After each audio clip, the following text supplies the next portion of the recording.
Этот инцидент произошел в независимом пресс-центре в Москве. В ходе пресс-конференции, посвященной ситуации в Чечне, правозащитник Игорь Каляпин сказал, что Рамзан Кадыров якобы нарушает законы Российской Федерации, а он, как настоящий защитник прав граждан Чечни, в связи с этим обратился с жалобой в Генпрокуратуру. Именно эти заявления главы комитета против пыток вызвали негодование у присутствовавших в зале молодых людей. В знак протеста они забросали Каляпина и его коллег яйцами.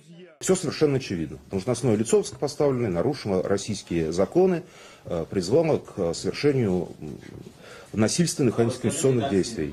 Пожалуйста, присядьте. Я потом с удовольствием отвечу на ваши вопросы. Можно? Так, друзья, значит, если вы меня перекричать пытаетесь, у вас это не получится, уверяю вас. Вы защищаете преступника.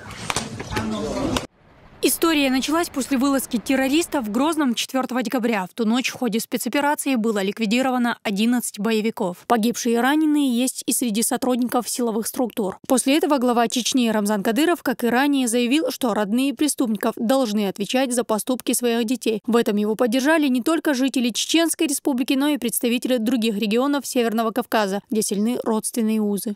Правозащитные организации смещают акценты, говоря о том, насколько эффективно нужно взаимодействовать с террористами и так далее. На мой взгляд, здесь идет подмена понятий.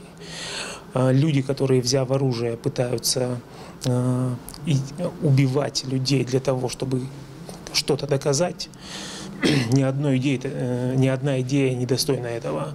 И вот эта подмена будоражит общественность. Для жителей Северного Кавказа это очень болезненно. И, к сожалению, мы сейчас с вами говорим о том, что как будут развиваться события дальше, забывая о тех людях, сотрудниках правоохранительных органов, которые фактически каждый день, рискуя своей жизнью, обеспечивают покой граждан. О покое мирных граждан и о судьбе погибших в трагедии сотрудников Каляпин, конечно, не думает. Правозащитники, которые хорошо знают его, рассказывают, что Каляпин категорически отказывается представлять и защищать интересы кавказцев в Москве. Судьба террористов его интересует куда больше. Фактически своими действиями он выступает в поддержку террористов, и если не публично поддерживает их, то, по крайней мере, негласно не осуждает, что в свою очередь говорит в условиях, наших условиях, говорит о фактической поддержке. И такого человека нужно, наоборот, считать предателем интересов Российской Федерации, а не так, как он, значит, пытается возвести себя на некий пьедестал, говорить о том, что вот он единственный, чуть ли не который занимается защитой прав, интересов. На самом деле не является он ни защитой интересов народа. Люди, которые не работают непосредственно в поле у нас в Чеченской Республике, они лучше знают ситуацию в Чеченской Республике, они хорошо знают, и кто он такой, и что нужно сегодня нашему обществу, чеченскому обществу. И их позиция идет вразрез с позицией, которую высказывает тот же самый Каляпин. Его позиция неверна, вредна, она предательская, и поэтому подлежит всяческому осуждению и обструкции. Игорь Каляпин озабочен судьбой чеченских правозащитников. Они, по его мнению, находятся в опасности. Оправившись от яйцевой атаки, он заявил, что он-то личность в стране известная, и ему бояться нечего. Тревогу вызывают коллеги, оставшиеся на родине. Их могут закидать гранатами. Что за разговор забросает гранатами? Кого он провоцирует против нас? Я считаю, что это не просто, а он уже совершает, преступление. Он просто подталкивает на это людей. Считаю, что он должен серьезно подумать на том месте, он работает. И считаю, что не просто извинения в данном случае абсолютно не нужны нам его, но он должен понять, что он работает на Россию или не на Россию, во благо нашего народа или во вред. Вот этот вопрос я ему задаю. Общество сегодня осуждает родителей, которые, зная о намерениях своих детей, не предприняли никаких действий, чтобы остановить террористов, став тем самым пассивными участниками кровопролития. 7 боевиков, согласно чеченскому обычаю, покинули республику. Однако всенародное общественное порицание почему-то вызвало недовольствие некоторых псевдоправозащитников из Москвы. Просто заказ идет. Им нужно раскачивать ситуацию у нас в Российской Федерации. В данном случае Чеченской Республики. Мы, дагестанцы, как соседи, хотим заявить, что мы рядом в этот момент с народом Чеченской Республики. И мы поддержим то, что говорит президент Чеченской Республики. Я не знаю, откуда Игорь Каляпин взял на себя такую миссию говорить за нас. Мы, чеченские правозащитники, в состоянии сегодня сказать о нарушениях, если таковые есть, о том, что здесь происходит. И в тот все-таки трагичный момент, когда погибли люди, когда произошла эта трагедия, когда каждый из нас пережил это как собственное горе, Каляпин почему-то не соболезнованием к нам обратился, а осуждением. Вот это нас действительно возмущает. Им чем хуже в нашей республике, тем лучше, говорят о некоторых из своих коллег чеченские правозащитники. Они не являются борцами за правду, тем более их не интересуют права и свободы людей. Их задача – собрать негативную информацию. Ведь только так можно получить средства на мнимую борьбу со злом. Но прежде необходимо найти врага. Активность Каляпина объяснима, если учесть, что каждое его упоминание в средствах массовой информации, в которых он противопоставляет себя главе Чеченской Республики, есть для его пиара жирный плюс. Такое позиционирование не раз давало Каляпину возможность выбивать у западных спонсоров большие финансовые средства на мнимые правозащитные цели и задачи.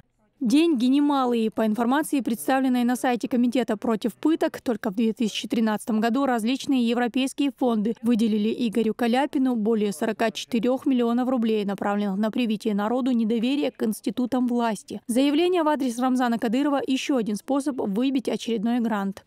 Почему-то, сидя где-то в Москве или еще где-то в Европе, почему-то все болеют душой за Чеченскую Республику.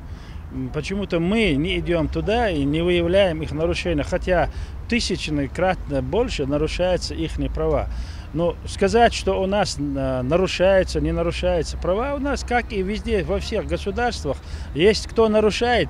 Для них, конечно, они считают, что их права ущемляются, нарушаются. Между тем, деятельностью борца за права чеченского народа заинтересовался и Рамзан Кадыров. Он заявил, что необходимо проверить руководителя Комитета против пыток Игоря Каляпина на предмет его связи с боевиками и иностранными спецслужбами. У компетентных органов имеется информация, что деньги западных спецслужб от Ахмада Умарова передал бандитам человек по фамилии Каляпин. Нужно проверить, не об этом ли Каляпине идет речь, а если подтвердится, предъявить спрос. Я не позволю никому, ни под какой маской содействовать бандитам. Мне нет разницы, какое у него в кармане удостоверение, от какого посольства он получает вознаграждение. Я взял на себя ответственность обеспечить безопасность населения, и я это сделаю, хоть весь Запад и все его приспешники вверх дном перевернутся. Слова главы Чечни хорошо понимают ближайшие соседи. Жители Беслана, пережившие этот ужас однажды, уверены в том, что для безопасности населения надо принимать самые жесткие меры. Я приветствую решительные методы Рамзана Кадырова в борьбе с терроризмом и непосредственно с террористами у себя в республике. Рамзан Кадыров – это человек, который несет ответственность за жизнь и безопасность своей республики, населения своей республики. Всем известно отношение жителей Беслана, отношение Комитета матери Беслана к террористам, к терроризму.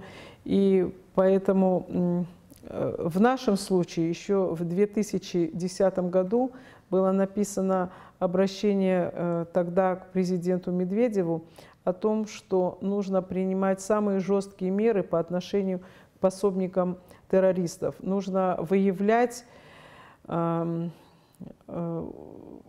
пособников, членов их семей, их друзей, выявлять круг общения, выявлять людей, которые лечат их там в лесных лагерях, которые обеспечивают их продовольствием, обеспечивают их одеждой, которые оказывают моральную, материальную поддержку.